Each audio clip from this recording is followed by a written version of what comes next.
ಎಲ್ಲರಿಗೂ ನಮಸ್ಕಾರ. Mix ಆರ್ಟ್ಲ್ಯಾಂಡ್ YouTube ಚಾನಲ್ಗೆ ನಿಮಗೆಲ್ಲರಿಗೂ ಸ್ವಾಗತ. ಇವತ್ತಿನ ವಿಡಿಯೋದಲ್ಲಿ ಬಾಗಿಲಿಗೆ ಹಾಕುವಂಥ ಒಂದು ತುಂಬ ಸಿಂಪಲ್ಲಾಗಿ ಮಾಡುವಂಥ ಒಂದು ತೋರಣವನ್ನು ತೋರಿಸಿಕೊಡ್ತಾ ಇದ್ದೀನಿ. ಹುಲ್ಲನ್ನು, ಉದ್ದ ಪರ್ಲು, ಚಿಕ್ಕ ಸೈಜಿನ ರೌಂಡ್ ಪರ್ಲು, ದೊಡ್ಡ ಸೈಜಿನ ರೌಂಡ್ ಪರ್ಲು, ಬಳೆ, ಗೋಲ್ಡ್ ಕಲರ್ ಬೀಡು, ದೊಡ್ಡ ಸೈಜು ಮತ್ತು ಚಿಕ್ಕ ಸೈಜು, ಕತ್ತರಿ, ದಾರ, ಸೂಜಿ, 2 ಚಿಕ್ಕ ರಿಂಗ್ಗಳು. ಇವತ್ತಿನ ವಿಡಿಯೋದಲ್ಲಿ ನಾನು ಇಷ್ಟನ್ನು ತಗೊಳ್ತಾ ಇದ್ದೀನಿ.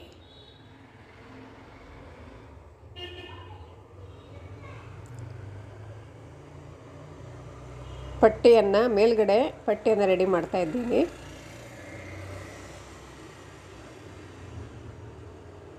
ಇದನ್ನು ಹಿಂದಿನ ವಿಡಿಯೋದಲ್ಲೂ ಕೂಡ ನಾನು ತೋರಿಸಿಕೊಟ್ಟಿದ್ದೀನಿ. ಈ ರೀತಿ 2-3 ಗಂಟೆಗಳನ್ನು ಹಾಕಿ ರಿಂಗನ್ನು ಜೋಡಿಸ್ಕೋಬೇಕು. ದೊಡ್ಡ ಸೈಜಿನ ಪರ್ಲ್ ಪೋಣಿಸ್ತಾ ಇದ್ದೀನಿ.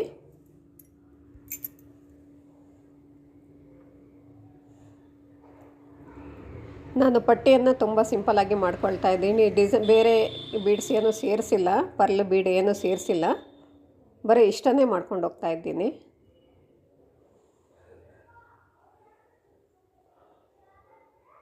ಕೆಳಗಡೆ ಡಿಸೈನ್ ಮಾಡೋದಕ್ಕೆ ತುಂಬ ಸುಲಭ ಆಗಲಿ ಅಂತ ಅಂದ್ಬಿಟ್ಟು ನಾನು ಬೇರೆ ಬೀಡ್ಗಳನ್ನು ಸೇರಿಸಿಲ್ಲ. ಬಾಗಿಲಿನ ಸೈಜನ್ನು ನೋಡಿಕೊಂಡು, ಎಷ್ಟು ಉದ್ದ ಬೇಕು ನೋಡಿಕೊಂಡು ಇದೇ ರೀತಿ ಪೋಣಿಸ್ಕೊಂಡು ಹೋಗಬೇಕು. ಇದನ್ನೇ ಕಂಟಿನ್ಯೂ ಮಾಡ್ಕೊಂಡು ಹೋಗಬೇಕು. ಇವಾಗ ಒಂದು ಗ್ರೀನ್ ಕಲರ್ ಮೆಟಲ್ ಬಳೆಯನ್ನು ತೆಗೆದುಕೊಂಡಿದ್ದೀನಿ.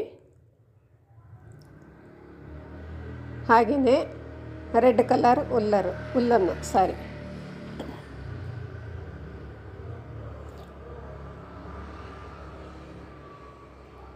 2 ಎಳೆ ಮಡಿಸಿ ಮಧ್ಯಭಾಗದಲ್ಲಿ ಬಳೆಯನ್ನು ಇಟ್ಟು ಗಂಟು ಹಾಕ್ತಾ ಇದ್ದೀನಿ. ಈ ಹಿಂದೆ ಚಿಕ್ಕ ರಿಂಗ್ಗೆ ದಾರವನ್ನು ಗಂಟು ಹಾಕಿದ ರೀತಿಯಲ್ಲೇ ಇದನ್ನು ಮಾಡ್ತಾ ಇದ್ದೀನಿ. ಇವಾಗ ಬಳೆಯ ಸುತ್ತ ಹುಲ್ಲನ್ನು ಕವರ್ ಮಾಡ್ತಾ ಇದ್ದೀನಿ.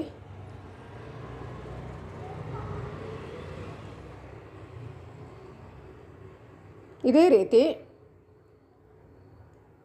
ಬಳೆಯ ಉದ್ದಕ್ಕೂ ಹುಲ್ಲನ್ನು ಕವರ್ ಮಾಡಬೇಕು.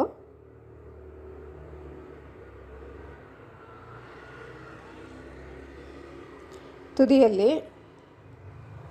ಗಂಟು ಹಾಕ್ಕೊಳ್ಬೇಕು.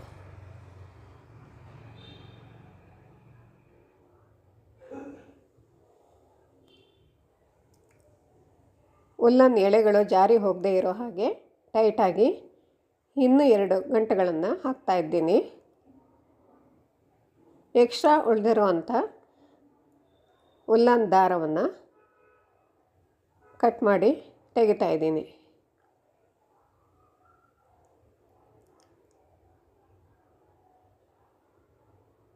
ಇವಾಗ ಬಳೆಗೆ ಫುಲ್ ಹುಲ್ಲನ್ ಕವರ್ ಆಗಿದೆ. ಇವಾಗ ಸ್ವಲ್ಪ ದಾರವನ್ನು ತೆಗೆದುಕೊಂಡು ಒಂದು ಚಿಕ್ಕ ಸೈಜಿನ ಗೋಲ್ಡ್ ಬೀಡ್, ನಂತರ 2 ಎಳೆಯನ್ನು ಸೇರಿಸಿಬಿಟ್ಟು ದೊಡ್ಡ ಸೈಜಿನ ಬೀಡ್, ಇದು ಬಳೆಯ ಮಧ್ಯಭಾಗದಲ್ಲಿ ಇಡೋದಕ್ಕೆ ಮಾಡ್ತಾಯಿದ್ದೀನಿ. ನಂತರ ಚಿಕ್ಕ ಸೈಜಿನ ಬೀಡ್,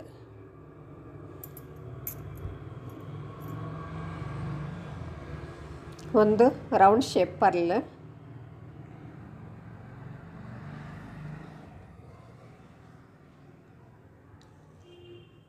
ಒಂದು ಪರ್ಲು ಮತ್ತು ಒಂದು ಗೋಲ್ಡ್ ಕಲರ್ ಬೀಡ್, ಈ ಥರ ಮಾಡ್ತಾಯಿದ್ದೀನಿ.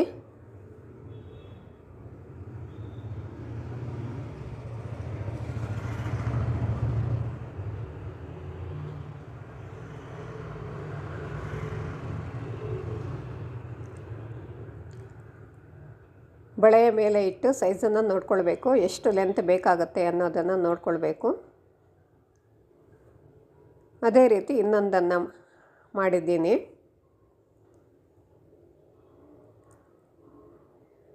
ಇವಾಗ ಎಲ್ಲ ಎಳೆಗಳನ್ನು, ದಾರದ ಎಳೆಗಳನ್ನು ಒಂದೇ ಸೈಜ್ನಲ್ಲಿ ಮಾಡ್ಕೊಳ್ಬೇಕು. ಎಲ್ಲ ಎಳೆಗಳನ್ನು ಸೇರಿಸಿ ಒಂದು ಗೋಲ್ಡ್ ಕಲರ್ ಬೀಡ್ ಹಾಕಿದ್ದೀನಿ. ಈ ರೀತಿ ಬರ್ತಾ ಇದೆ.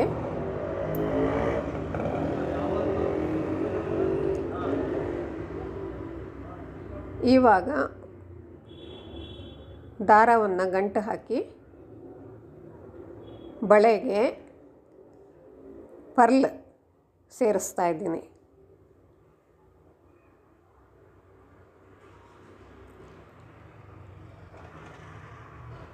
ಎರಡು ಎಳೆಗಳನ್ನು ಬಿಟ್ಟು, 2-3 ಎಳೆಗಳನ್ನು ಬಿಟ್ಟು ಸೂಜಿಯನ್ನು ಹಾಕಿ ತೆಗಿಬೇಕು.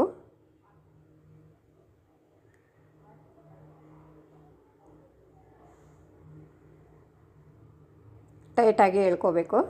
ನಂತರ ಇನ್ನೊಂದು ಪರ್ಲ್, ಪುನಃ 1-2 ಎಳೆಗಳನ್ನು ಬಿಟ್ಟು ಮತ್ತೆ ಸೂಜಿಯನ್ನು ತೋರಿಸಿ ತೆಗಿಬೇಕು. ಇದೇ ರೀತಿ ಮಾಡ್ಕೊಂಡು ಹೋಗಬೇಕು. ದಾರವನ್ನು ಸ್ವಲ್ಪ ಜಾಸ್ತಿ ತೆಗೆದುಕೊಂಡಿರಬೇಕು, ಏಕೆಂದರೆ ಮಧ್ಯದಲ್ಲಿ ಶಾರ್ಟೇಜ್ ಬಂತು ಅಂದರೆ ಅಟ್ಯಾಚ್ ಮಾಡೋಕ್ಕಾಗಲ್ಲ. ಅಟ್ಯಾಚ್ ಮಾಡಿದ್ರೆ ಗಂಟು ಸೂಜಿ ಮಧ್ಯದಲ್ಲಿ ತೂರ್ಕೊಳ್ಳುತ್ತೆ. ಅದಕ್ಕೋಸ್ಕರ ಸಾಕಷ್ಟು ಉದ್ದ ದಾರವನ್ನು ತೆಗೆದುಕೊಂಡಿರಬೇಕು. ಇದೇ ರೀತಿ ಪೂರ್ತಿ ಬಳೆಗೆ ಮಾಡ್ಕೊಂಡು ಹೋಗಬೇಕು.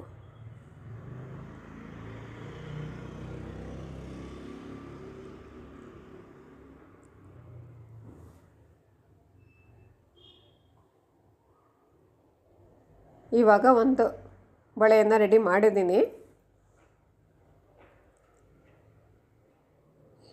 ಈ ರೀತಿ ಬರುತ್ತೆ.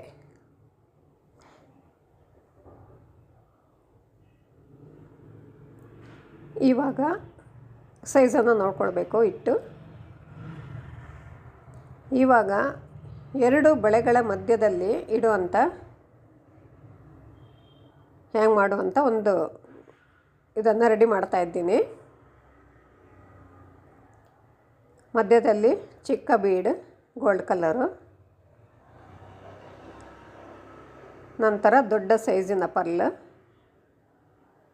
ಚಿಕ್ಕ ಬೀಡ್, ನಂತರ ಉದ್ದ ಶೇಪ್ನಲ್ಲಿರುವಂಥ ಪರ್ಲ್, ಮಧ್ಯದಲ್ಲಿ ಚಿಕ್ಕ ಸೈಜಿನ ಗೋಲ್ಡ್ ಕಲರ್ ಬೀಡ್. ಇದು 2 ಬಳೆಗಳ ಮಧ್ಯದಲ್ಲಿ ಇಡುವಂಥದ್ದು. ಇದನ್ನು ಕೂಡ 2 ಬಳೆಗಳ ಮಧ್ಯೆ ಒಂದು ಸಾರಿ ಇಟ್ಟು ಎಷ್ಟು ಉದ್ದ ಬೇಕು ಅನ್ನೋದನ್ನು ನೋಡ್ಕೋಬೇಕು.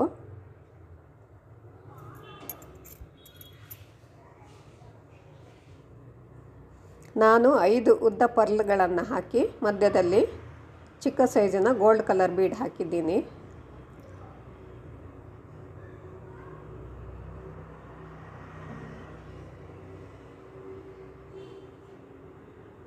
ಇದೇ ರೀತಿ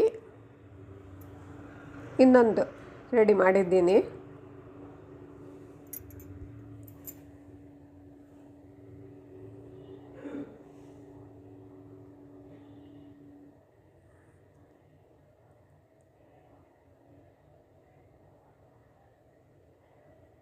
ಇವಾಗ ಎಲ್ಲವನ್ನೂ ಸೇರಿಸಿ ಮಧ್ಯದಲ್ಲಿ ಒಂದು ಗೋಲ್ಡ್ ಕಲರ್ ಬೀಡ್ ಚಿಕ್ಕದು ಹಾಕ್ತಾಯಿದ್ದೀನಿ.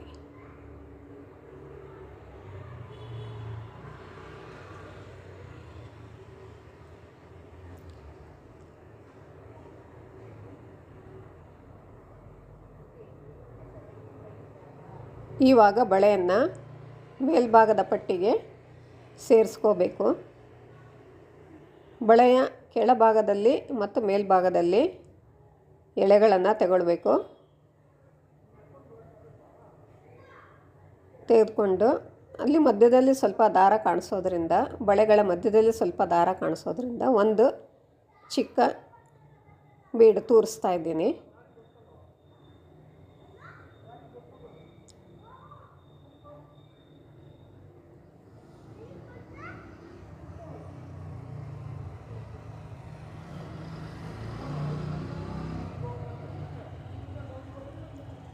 ಇವಾಗ ಎಲ್ಲ ಎಳೆಗಳನ್ನು ಸೇರಿಸಿ ಒಂದು ರೌಂಡ್ ಶೇಪ್ ಪರ್ಲ್. ಇಲ್ಲಿಗೆ ಬಳೆ ರೆಡಿಯಾಗಿದೆ.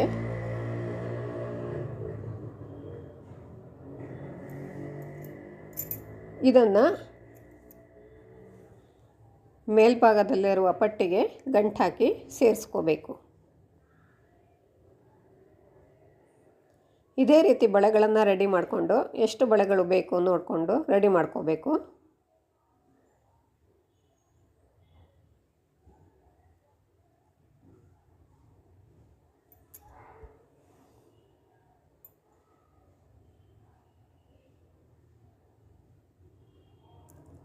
ಡಿಸೈನ್ ಈ ರೀತಿ ಬರ್ತಾ ಇದೆ.